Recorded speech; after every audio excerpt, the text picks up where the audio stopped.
paciente chega, a gente fala, ó, ele tem indicação ou não da bariátrica, né, em relação ao IMC e às comorbidades. Os principais pontos que esse paciente teria que tratar antes da gente operá-lo, que inicialmente não seria direto para a cirurgia, de fato é o tabagismo, né? Porque tem tudo a ver com a cicatrização, então o paciente ele precisa de um acompanhamento anterior à cirurgia, parar de fumar primeiro, ter um tempo sem fumar para a gente poder operar ele com mais tranquilidade. E aí entra um outro ponto muito importante que às vezes o paciente não consegue entender quando você dá esse feedback para ele.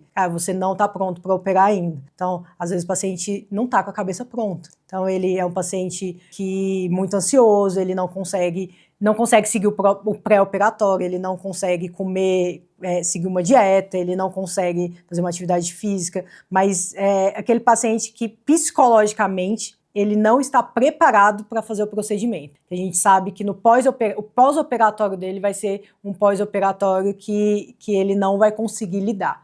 Para a cirurgia em si, respeitando todos os contextos que a gente já falou, é uma cirurgia que o paciente sai e ele tem uma sensação de fato de que ele não foi submetido a nenhum procedimento.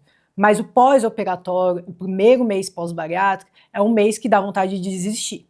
E não tem mais o que fazer, você já operou. Então é aquele mês que é o mês mais sofrido. Então os pacientes falam, nossa, foi a pior decisão da minha vida, já ouvi isso. Aí passou o primeiro mês, o paciente fala, nossa, graças a Deus que eu operei. Então assim, o primeiro mês é um mês que de fato a dieta, a necessidade de atividade física, depois dos 15 dias fazer as caminhadas, o paciente ainda se sente um pouco fraco, é difícil. E o paciente precisa ter um contexto psicológico que permita ele fazer a cirurgia também, porque senão a gente vai estar dando uma ferramenta para ele perder peso, que ele não vai conseguir usar a ferramenta da forma correta. Entra nesse contexto psicológico que é fundamental. Você tem uma rede de apoio?